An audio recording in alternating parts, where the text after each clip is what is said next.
I had never given much thought to the wall calendar in our laundry room.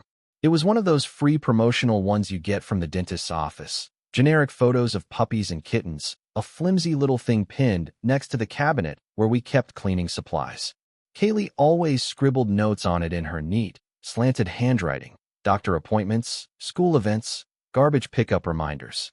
But what caught my attention that morning wasn't what was written on it. It was what wasn't. We had just finished breakfast, and Kaylee was rushing out the door to get our son to his piano lesson. I stayed behind to clean up, running on autopilot. I was wiping down the counter when I realized I needed to check if she had booked the vet appointment for our dog, Momo. The calendar would tell me. So I walked into the laundry room, humming something I'd heard on the radio, and glanced at the calendar. August 2025. The days were mostly blank. Odd. Kaylee was the kind of person who scheduled everything, down to when we'd rotate the mattress. But that wasn't what froze me. My eyes landed on August 12th. There was a faint rectangular mark around that date, like an old post-it note had once been stuck there and peeled off. The glossy paper bore a faint imprint, a smudge of ink. I squinted. It was almost illegible, but not quite. J.B. 11 a.m. Hotel Brighton. J.B. I didn't recognize the initials. But that hotel? That one I knew. It was a sleek business-class place off the interstate, popular with sales reps and couples who didn't want to be seen. A place where the sheets were bleached and the stories stayed in the rooms. My first instinct was to dismiss it. Maybe it was a meeting, a wedding venue, a random errand. But why remove the note? And why was it still faintly imprinted a full 5 years later? I stepped back, staring at that empty date box as though it might whisper something else to me. I hadn't noticed this mark all these years. Not once. But now, I couldn't look away. I thought about August 2020. What was I doing that day? A Wednesday. I would have been at work. Kaylee was on maternity leave then. Our daughter was just 3 months old. We were supposed to be building a life. The sound of the front door opening pulled me out of my thoughts. Kaylee was back, keys jangling. I quickly stepped away from the calendar and walked back into the kitchen. Forgot Momo's leash, she said with a laugh, completely unaware of the storm brewing behind my eyes. I smiled back automatically. All good. I didn't ask her anything. Not yet. I just nodded and watched her go. But in that moment, a question lodged itself in my chest like a thorn. What the hell happened on August 12, 2020? It was a small thing, an old post-it mark, initials I didn't recognize, a hotel we never stayed in. But it stirred something deep in my gut. I've always trusted Kaylee. Always believed in her. We've had fights, sure, like every couple. But betrayal? That word never entered my mind. Until now. And the worst part? I couldn't stop myself from needing to know more. That evening, I returned to the laundry room alone. I turned off the overhead light and pulled out my phone's flashlight, angling it so the beam ran low across the calendar's surface. The faint imprint stood out clearer in the shadows. J.B. 11 a.m. Hotel Brighton. 5 years. Why had she saved that note so long? And then removed it? My first thought was innocent. Maybe she'd forgotten about it. Or maybe it was something work-related. But Kaylee was still on maternity leave back then. And she wasn't the type to forget hotel meetings, especially ones with strangers.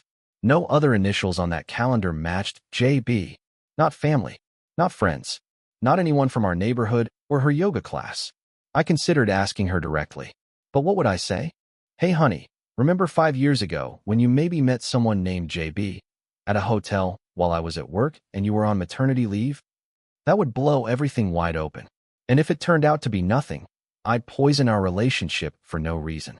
So I did what I never thought I'd do. I started looking, quietly, carefully, not like a suspicious husband, more like a man trying to rule out the impossible so he could sleep at night. I went back to my home office and opened my laptop. We still had access to our old Google Calendar archives. Kaylee liked keeping everything digital and synced. Birthdays, parties, meal prep days, even TV show finales. I pulled up August 2020. The 12th was blank. That struck me harder than it should have. Kaylee rarely left a day entirely empty, especially then. She was juggling a new baby, a 5-year-old, and postnatal therapy. Every day had something scheduled, except that one. That night, after Kaylee went to bed, I stayed up and sifted through photos on my phone. I scrolled back to that week in August 2020. Plenty of baby pictures, blurry selfies of me in meetings, screenshots of dumb memes I'd sent to coworkers. And then something stood out.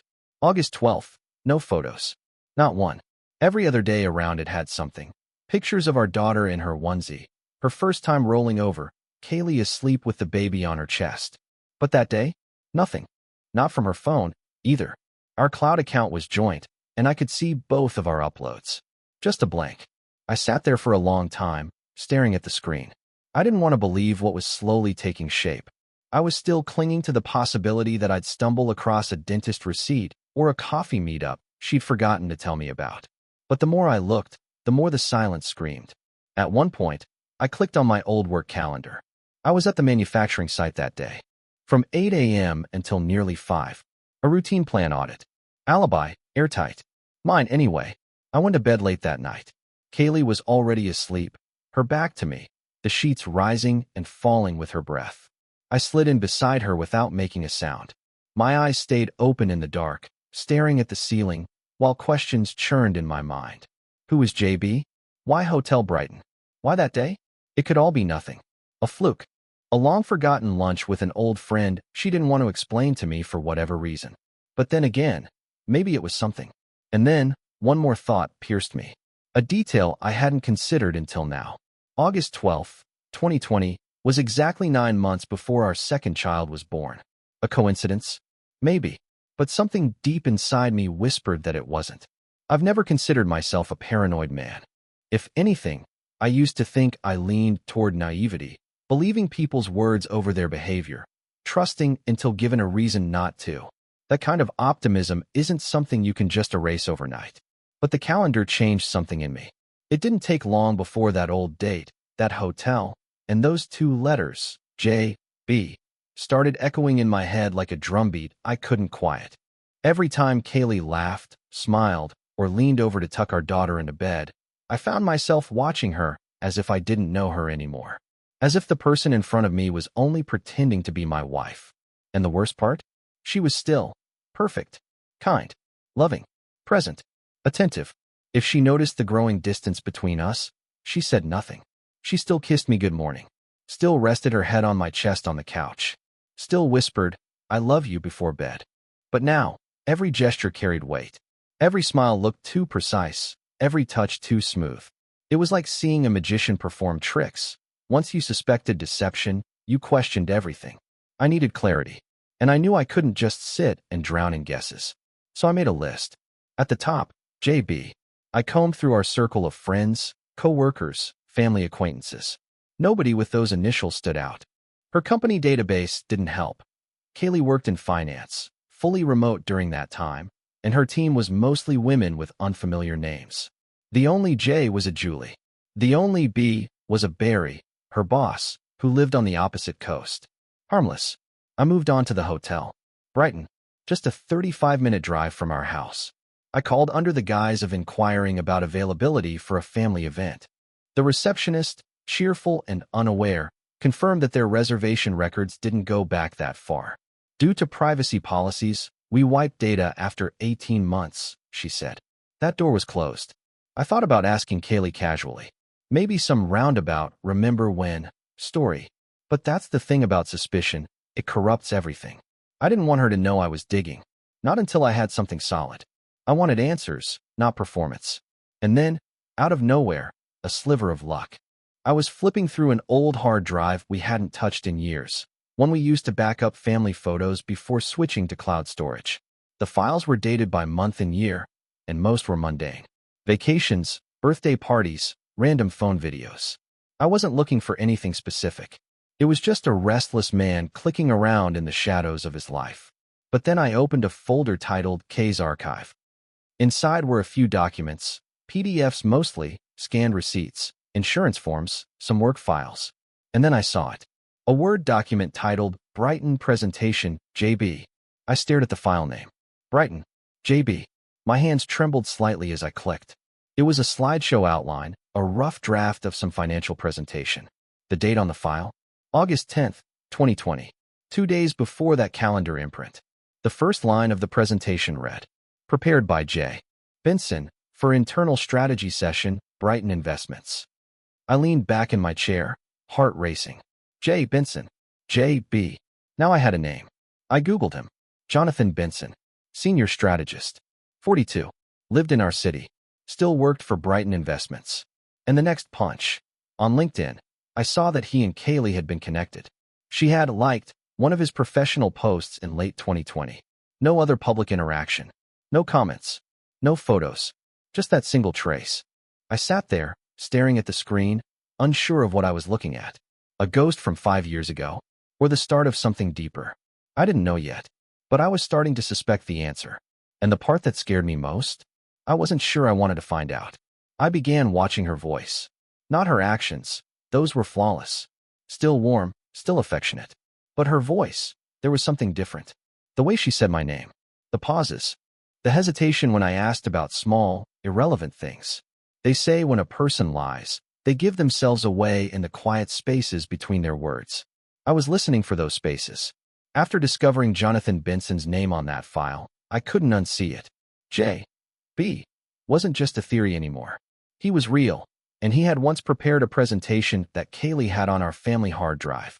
Why she saved it, I couldn't tell. Habit, maybe. Or maybe it mattered more than she'd ever admit. I spent that week moving like a ghost inside my own house. Smiling, eating dinner, asking about her day, playing with the kids. But every night, I lay in bed awake long after she had drifted into the steady breathing of sleep. I told myself I wasn't becoming obsessed. I told myself it was about understanding, clarity, closure. But that wasn't the truth. Not really. The truth was simpler. I needed to know if the life I had built was a lie. On Friday evening, I brought up Brighton Investments casually. We were in the kitchen. Kaylee was chopping zucchini. I was washing the rice. You remember Brighton Investments? I asked, keeping my tone light. She paused, knife hovering midair. Brighton, she repeated. Yeah, sort of. Why? Just saw something about them in the news. Made me think, didn't you used to do some work with them? Long time ago? She nodded slowly. Yeah, a little. They were looking for freelance analysts during the pandemic. I did one short project for them. Why? Just curious, I said. She didn't ask any follow-up questions. She didn't look at me. Just returned to the zucchini like it hadn't scratched a nerve. But I saw the tiny hitch in her breath. The way she blinked faster than usual. Something passed through her expression, too quickly to name, but I noticed. I said nothing more. But later that night, after she fell asleep, I went back to the laptop. This time, I looked deeper. Social media, old posts, articles. Jonathan Benson had been in the city for 6 years. Divorced. No kids. His profile was buttoned up, nothing personal. But one article caught my attention. It was from a local business blog dated August 17, 2020, 5 days after that calendar note. The title, Brighton Investments Taps New Markets with Financial Wellness Webinars. And there was a photo, a group shot, for people standing in front of a projection screen. One of them was Benson. Another was Kaylee. She was smiling, standing off to the side, arms folded professionally. Wearing the blue blouse, I remember complimenting her on once. You look good in that, I had said. Sharp. She had smiled. Now I realized. She wore that blouse the morning of August 12th. I remembered because I took our daughter to daycare that day. I had teased her about dressing up when she was working from home. She'd said, I just feel like looking put together today. And then she'd kissed me. On the cheek. 5 years later, that kiss burned. I sat there staring at the photo long into the night. Not because it was definitive. It wasn't. But because the lie had become clearer. Not through what she'd done, but what she hadn't said. She never told me she met Benson in person. She never mentioned any photos. Never talked about the webinars. She had erased those parts, deliberately or subconsciously. But the silence was damning. The past was starting to peel itself open, and I didn't know where it would end. But one thing was certain now. She had lied. Even if only by omission, she had lied. For the next 2 days, I tried to behave normally. Whatever normal was supposed to feel like anymore. We went out for brunch on Sunday. Kaylee laughed at something our daughter said about a cartoon turtle. Her hair caught the morning light just right, and for a moment, I wondered if I had imagined it all. The lie, the erasure, the strange hotel date with a stranger, or not-so-stranger, named JB. But doubt doesn't vanish with sunlight. It just hides better in it. By Monday morning, the illusion of peace had begun to wear thin again. I took a risk that day. I used a contact from college, a guy named Drew who worked in corporate records. I sent him a casual message. Need a small favor. Can you check if a Jonathan Benson from Brighton Investments was ever at any off-site client events in mid-August 2020? Discreetly? Drew didn't ask why. We weren't close enough for that. Maybe he assumed it was professional. Maybe he didn't care. He just replied with a thumbs up, and it'd give me a couple days. I didn't have a couple days. That evening, Kaylee got a call while we were making dinner. She stepped out of the kitchen to take it, which wasn't unusual. Her sister called often and talked her ear off. But I followed her, not out of suspicion, but because I needed to ask about whether we still had tarragon for the chicken. I stepped into the hallway just in time to hear her say, "No, he doesn't know anything." The words hit me like a slap. She turned, startled. "Oh, hey," she said, lowering her phone quickly. "It's my sister. What's up?" "Just wondering if we had any tarragon." She blinked. "I think we're out." I nodded. "I'll improvise." She turned slightly, back to her call, and added, "I'll call you back," before slipping her phone into her pocket. There was a beat of silence. And then I asked, "What doesn't he know?" She paused. Her smile was faint but forced. "Oh, nothing. Just a dumb joke." It didn't sound like a joke. That night, I didn't sleep. Instead, I opened a private browser and searched every digital corner I could reach. I looked up flight logs from regional airports. I checked Brighton Investments press releases from that week. I went through my own emails from August 2020. I even searched our shared Amazon account, wondering if she had ordered anything unusual, lingerie, cologne, even an overnight bag. There was nothing damning, except the absence of everything. No texts, no posts, no emails, no receipts, no tracks at all, except the photo in that article, and the smudged post-it ghost on the calendar, and her voice when she said, "He doesn't know anything." By now I had a timeline. August 10th, she works on a draft presentation that belongs to Jonathan Benson. August 12th, she meets someone, likely him, at Hotel Brighton. August 17th, they appear together in a public webinar photo, smiling, confident, polished. 9 months later, our second daughter is born. Every fact I added to the pile didn't answer the question. It sharpened it. It was, how long did she intend to lie to me? By Wednesday, Drew messaged me again. "Hey, there was a training seminar hosted by Brighton that week at the Brighton Hotel. Internal only. Limited roster." One name stood out to me.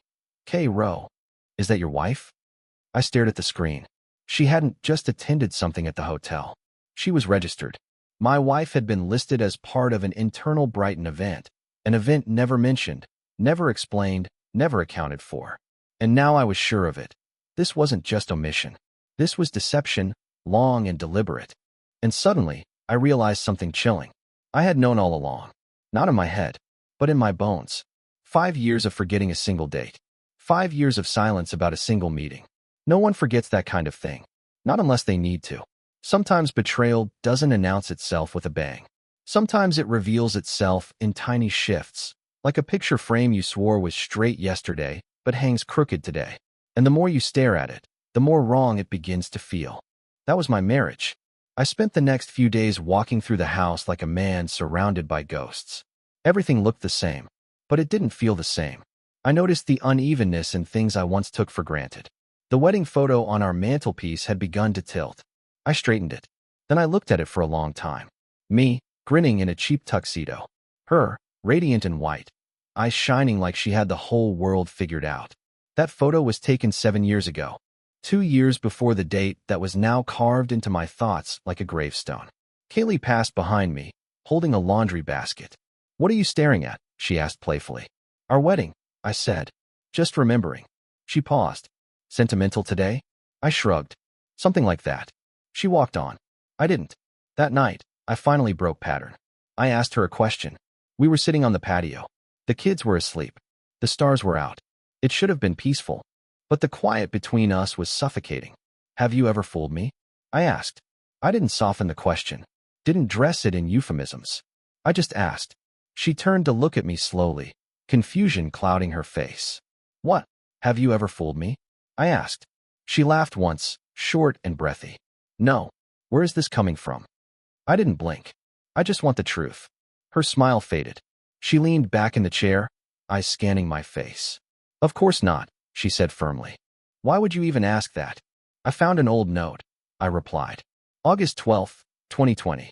J. B. Hotel Brighton. Her face didn't change. Not right away. But her pupils contracted just slightly. Her breath hitched. Her mouth opened, closed, then opened again. That was for a seminar, she said. I already told you. Brighton Investments. You never told me you went to the hotel. I didn't think it mattered, she said, voice slightly sharper. It was 5 years ago, and it was just work. I nodded slowly. You also didn't tell me you were registered under your maiden name. That hit her. I saw it. For the first time, she looked unsure. How do you know that? I looked, I said. She stood up, the motion abrupt. Are you spying on me now? Is that what we're doing? Digging into things from 5 years ago because what? You're bored? Insecure? No, I said quietly. I'm just trying to understand the life I've been living. She paced a few steps away, arms crossed, then turned back toward me. I didn't fool you, okay? She said, raising her voice. You were busy all the time. Always working. I needed something else. I took a job to feel productive. That's it. You didn't mention him. Who? Jonathan Benson. She froze. I continued. You worked with him. You saved his file. You never mentioned him by name, not once. Why? It wasn't important. It was important enough to keep a note on the calendar and to remove it later. She stared at me, lips parted, chest heaving slightly. I don't know what you want from me, she said, quieter now. A confession? There's nothing to confess. You're sure? Yes. I didn't say anything more. I just nodded. She waited for me to say something else, then walked inside, leaving the door half open. And there I sat, with the stars overhead and doubts swirling like smoke. If she was telling the truth, then I was the monster, digging up the past, destroying peace for no reason. But if she was lying, then she had been lying for 5 years, in our bed, beside our children, every single day. And somehow, that truth terrified me less than the possibility of her honesty. Because if this was what truth looked like, then maybe I didn't want it. We didn't speak much the next day. There was a quiet truce between us, a mutual decision to pretend the conversation hadn't happened. But the silence wasn't peace, it was a minefield. Every step risked setting something off. I watched her more closely now. I watched how often she checked her phone, how she lingered outside after putting the trash out, how she paused whenever I entered a room, like she was resetting a face she didn't want me to see. The doubt wasn't fading, it was calcifying. That morning, while she was out getting groceries, I went to the old bookshelf in the corner of the office, the one we rarely touched. It was where we stored a lot of random things, tax forms, photo albums, travel brochures from trips we never took, and one weathered brown notebook. She used to keep journals. Not often, not consistently, but I remembered this one. She called it her postpartum mind dump. She'd used it to track emotions, milestones, feelings she didn't want to post online or burden others with. I'd respected that space. Never opened it. But now, everything had changed. I hesitated, then flipped it open. Most of the early pages were what you'd expect. Lists of baby supplies, feeding schedules, emotional check-ins. Some entries were sweet, even beautiful. Others were darker, honest. Kaylee had struggled more than she let on. Then I turned to a page dated August 15th, 2020. The words weren't long. I feel selfish. I feel guilty. I shouldn't have gone. But for once, I felt seen. Not as a mother, not as someone's wife. Just me. I know it wasn't right, but it felt real. I can't undo it. I can only hope it fades. I reread it 3 times. There was no name, no place, no context, but the date was unmistakable. 3 days after the hotel. 3 days after the note. My hand shook slightly as I closed the journal and returned it to the shelf. The room suddenly felt colder, quieter, like the air itself had heard what I had just read. She had gone. She had felt seen. She had felt guilty. I sat on the edge of the office chair, staring at the closed door, waiting for the sound of her keys in the lock, her cheerful voice calling out from the hallway. How do you look someone in the eye after reading something they never meant you to see? More importantly, how do you look at yourself? Because somewhere deep down, I wasn't just angry. I was mourning. Mourning the version of her that never existed. Mourning the belief that love was enough. That evening, I didn't confront her. I didn't shout or accuse. I simply sat beside her on the couch as she watched some forgettable reality show, nodding when she asked if I wanted wine. We clinked glasses and smiled. She leaned her head on my shoulder like nothing had changed. But everything had. In her journal, she said she hoped it would fade. Maybe it did for her. But for me, the memory had just been born. And no matter how many glasses of wine I drank, it wasn't going anywhere. There's a kind of clarity that only comes when you finally decide to stop hoping for a different answer. The journal entry had been a crack in the dam, a whisper of truth long buried under layers of curated smiles and kitchen conversations. But it still wasn't the whole truth. I knew it. I could feel it the way you can feel a storm before the first drop falls. I didn't want assumptions anymore. I wanted her to say it. So I gave her the chance. We were in the kitchen again. The kids were asleep upstairs. The light was soft, warm. She was sipping tea, phone face down on the table, pretending not to sense my eyes on her. I read your journal, I said. She didn't react the way I expected. She didn't flinch or gasp or rage. She simply closed her eyes, then nodded. I figured you would, she said. Her voice wasn't defensive. It wasn't even angry. It was resigned. I needed to know, I said. I didn't want to believe it. She looked up at me then, slowly, like it physically hurt. I didn't want to believe it either, she said softly. There it was. The truth, not shouted, not fought. Just released. Was it him? I asked. Jonathan Benson? She hesitated for a moment too long. Yes, she whispered. The air didn't explode. The world didn't fall apart. But I felt something inside me crack. Why? I asked. She sighed, ran a hand through her hair, and leaned against the counter.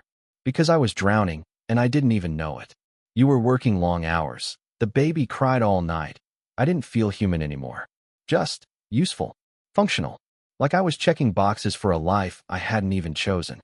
Her words were careful, practiced maybe, but they carried truth. I saw the Brighton thing as an escape, a chance to remember I used to be something other than a mother and wife. Jonathan was. She paused, then exhaled.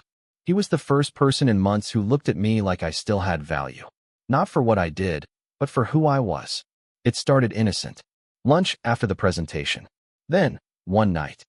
She closed her eyes again. Only once. Yes. Why did you lie? Because I knew what it meant. Because I hated myself for it. And because the moment it was over, I realized I still loved you. And I couldn't live with losing you. I stood there stone still, processing. And the baby? Her eyes shot to mine, wide with fear. She's yours. How do you know? I had the dates checked. I was 3 weeks along by the time it happened. I even had the doctor confirm it. I didn't want to be unsure. I nodded slowly. But you never told me. What was I supposed to say? She whispered. That I panicked? That I betrayed everything we built for 1 hour of feeling alive again? That I was stupid enough to think it wouldn't haunt me forever? She was crying now, but I didn't feel anger. Not anymore. What I felt was strange, an aching sort of silence. A space that had once held trust, now emptied out. I leaned against the opposite counter, gripping the edge tightly. And he? I asked. Jonathan. He moved to Chicago a year later. We haven't spoken since. I studied her for a long time. You said in your journal you hoped it would fade, I said. But it didn't, did it? She shook her head. Not the guilt. Never. And you were never going to tell me? Her silence said everything I needed to know. I nodded once, then walked to the door. Where are you going? She asked, panic rising. Out, I said, to decide what I'm supposed to do with the rest of my life. She took a step toward me, but I raised a hand to stop her. You made your choice 5 years ago, I said. You just never said it out loud. Then I opened the door, stepped into the night air, and left her standing in the warm kitchen, beneath the soft light, with her cold tea and her 5-year-old lie. I drove without destination that night. No music, no calls, just the hum of the engine and the occasional flicker of headlights on the dark two-lane roads. The truth was out. That should have brought some relief. It didn't. What it brought was a deafening kind of quiet. The kind that settles over a battlefield after the last bullet has been fired. Nothing left but broken flags and scorched ground. I parked by the lakeside, a place we used to go when we first started dating. Back when Kaylee wore her hair tied up with a pencil and laughed too loud in public. I sat on the bench overlooking the still water and tried to remember what that version of us felt like. But the images came through fog now. Blurred. Unreachable. I wasn't angry anymore. Not in the shouting, chest-thumping kind of way. What I felt was more surgical. A slow, precise disassembly of belief. The foundation had cracked, and I wasn't sure what could be rebuilt on it, if anything. Around midnight, my phone buzzed. Kaylee. I let it ring. Then it buzzed again. This time a text. Please come home. We need to talk. I'll tell you everything. The whole truth. I stared at the screen. Everything. She had already told me the most important part. Hadn't she? I didn't answer. I drove back, not because I wanted to forgive or confront her, but because silence wasn't sustainable anymore. We needed to finish this conversation, burn it to ash, or start from what was left. When I walked through the door, the house was quiet. She was in the living room, waiting, arms wrapped around her knees. Her eyes were swollen, her hair messy. She looked like someone who hadn't been crying for minutes, but for hours. I sat across from her.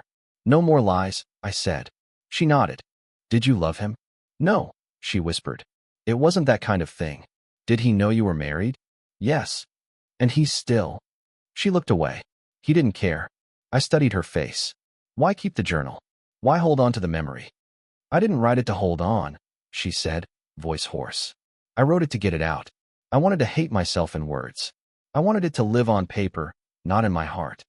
I took a breath, steady and slow. There's more, isn't there? She swallowed. Not about him, but about why I did it. Go on. She stared at me for a long time. You were good to me. You were safe. And I thought that was enough. But when things got hard, after the second baby, when I was exhausted and lonely and scared, I started blaming you for things you had no control over. And when Jonathan showed interest, I let myself believe I deserved that kind of attention. Not because you were lacking, but because I didn't know how to be content anymore. I made that choice, not out of need, but out of weakness. Her honesty didn't feel like a wound. It felt like disinfectant. Harsh, stinging, but necessary. She reached into the drawer beside her and pulled something out, a sealed envelope. I took a paternity test 2 years ago, she said. Not because I doubted, but because I had to know. I couldn't live in that uncertainty. She handed it to me. Her hands trembled. I opened it. The result was exactly what she said. The child was mine. I exhaled. Not relief, just the end of a long-held breath. You should have told me. I was afraid it would break us. It still might. She nodded. Then she said something I hadn't expected. I'll leave, if that's what you want. I won't fight for the house. Or custody. I deserve whatever you decide. There was no manipulation in her tone. No tears this time. Just fatigue. I've lived 5 years waiting for the truth to go away, she said. Now that it's out, I realize. Maybe I don't deserve to stay. I didn't answer. Not yet. Because forgiveness wasn't a door I could open tonight. But at least, for the first time, I was standing in front of it. 2 weeks passed. I didn't ask her to leave. Not yet. I didn't ask her to stay, either. We coexisted in a strange rhythm. We slept in the same house, but not the same bed.